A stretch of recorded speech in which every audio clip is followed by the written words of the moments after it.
Throughout all the episodes, we witnessed endless battles between the Alliance and the Skibidi Toilets. During this time, a whole universe unfolded before us. Many races, unexpected alliances, tragic defeats, and rare moments of joy. But have you ever wondered where it all began? How did the Skibidi Toilets appear? Were they the result of a random invasion, or is there someone much more mysterious behind their appearance? Perhaps a hidden figure, namely a secret agent and his team, whose actions changed the course of history. Today, we will try to figure it all out and, step by step, uncover the truth hidden behind the events we have been watching for so long. Believe me, we have a particularly interesting episode ahead of us, so don't miss a thing. Be sure to like and subscribe to the channel and we'll continue. Let's dispel the myth that Skibidi Toilets supposedly spread through a common virus. This theory falls apart at first glance. There is a whole race of Astro toilets, creatures possessing not just intelligence, but a highly developed mind capable of strategic thinking and intergalactic planning. These creatures did not just appear by chance, they conquer planets, and possibly entire galaxies, acting according to a strict hierarchy and a well-coordinated system of commands. If we were really talking about a virus similar to those that affect living organisms, the Skibidi Toilets would hardly be able to achieve such a level of organization. They would not be so intelligent, would not obey orders with impeccable precision, and would most likely remain confined to one planet, Earth. However, their massive and purposeful spread indicates that there is a much more complex and sophisticated mechanism behind this than a simple viral mutation. For example, it is quite possible that they arrived on Earth from other distant planets. This is somewhat reminiscent of the theory of extraterrestrial life, the idea that humanity is far from being the only intelligent form in the universe. To put it simply, Skibidi Toilets are a kind of alien, only taking on a form that at first glance seems absurd and ridiculous, the form of toilets. However, despite the comical nature of their appearance, this version seems much more realistic because Astro toilets have a clear hierarchy where everyone has their place, from simple pawns to powerful kings. Let me give you an example that is close to human understanding. On Earth, G-Man was appointed commander of the planet's capture, assisted by a Skibidi scientist. Above them, as an observer and coordinator, stood Astro UFO, a representative of the higher Astro toilets. His role was special, small, nimble, and incredibly intelligent. He could quickly gather information and pass it up the chain, as happened after the 60th episode, when the conflict between the Skibidi Toilets and the Astro Toilets first broke out. Now imagine that such a control system operates not only on one planet, but throughout the entire universe. The grandeur of this idea is striking, and that is why, throughout all the episodes, the Skibidi Toilets never acted in haste. They followed a clear plan, waited, observed, gathered strength, until at one moment G-Man broke the balance by betraying his comrades and changing the course of history. But let's look a little deeper. What if the Skibidi Toilets didn't appear on their own, but thanks to those we don't even suspect? Perhaps there is someone much more powerful and secretive behind it all. For example, the mysterious secret agent and his team. The identity of the secret agent is still shrouded in mystery. His motives are unknown, and his very existence still raises many questions. However, there are many hints that make us wonder about his involvement. We have seen more than once that he is somehow connected to G-Man. Take episode 73, for example. That's where the green sphere emanating from G-Man appears. And a few episodes later, in episode 77, when G-Man appears before us in the form of a Titan, we see the same green hue again, this time in the form of particles emanating from his body. This is not just a coincidence. The color here has symbolic meaning, pointing to the same power, the same essence. In addition, a logical question arises. Why could the secret agent predict in advance that the next serious opponents of the Alliance would be the Astro Toilets? After all, at that moment, even the viewers could not imagine the power and organization that this mysterious race would soon demonstrate. In addition, as we recently learned, one of the secret agent's possible and probably key allies is the secret woman agent,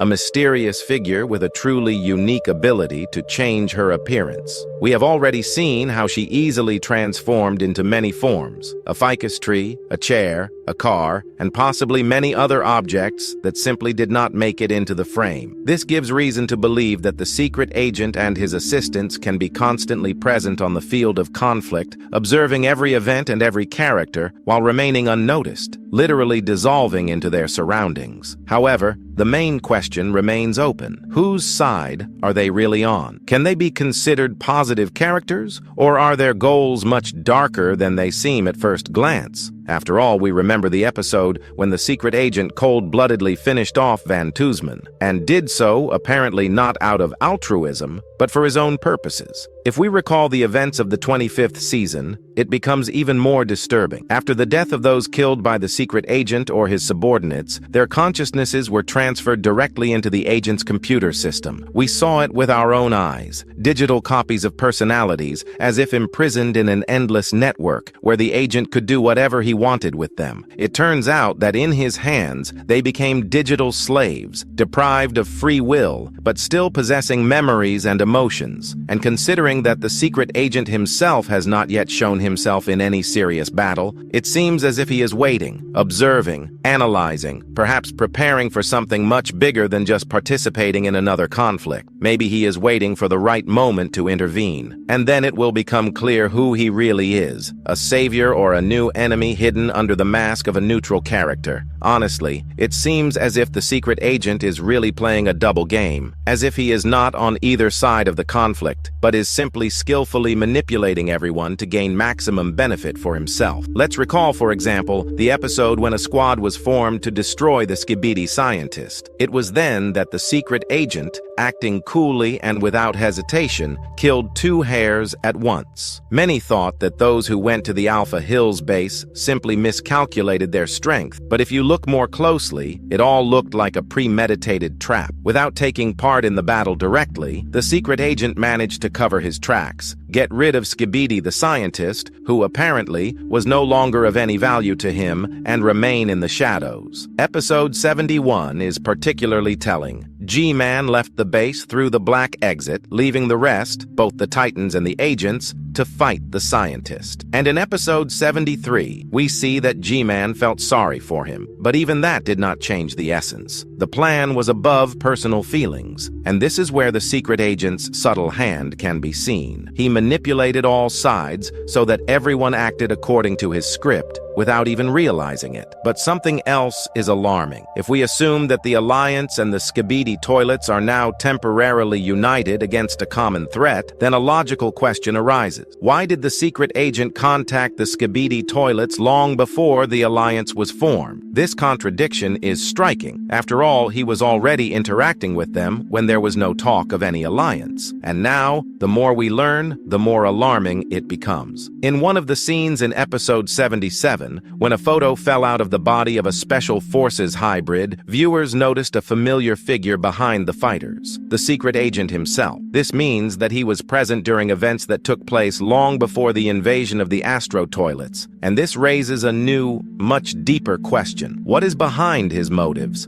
Why did he need the isolated Alpha Hills base, built high in the mountains, far from prying eyes? Unfortunately, at the moment, there are far more questions than answers. Defook is clearly in no hurry to reveal the identity of the secret agent, and perhaps he is doing so deliberately so that the agent can live up to his name. After all, the longer we remain in the dark, the more the tension grows, and the figure of the secret agent himself becomes something legendary, a symbol of mystery, intrigue, and hidden agendas. Nevertheless, it would be incredibly interesting to finally find out what his real motives are. Whose side is he on? Is he really fighting for humanity, or is he pursuing his own, much darker goals? Perhaps he is simply an observer standing above the conflict, or maybe he is the true puppet master, controlling all sides at once. And most importantly, we would like to know the whole truth about the invasion of Skibidi Toilets on Earth. That's all from me. As always, this has been the Super Cameraman. See you soon.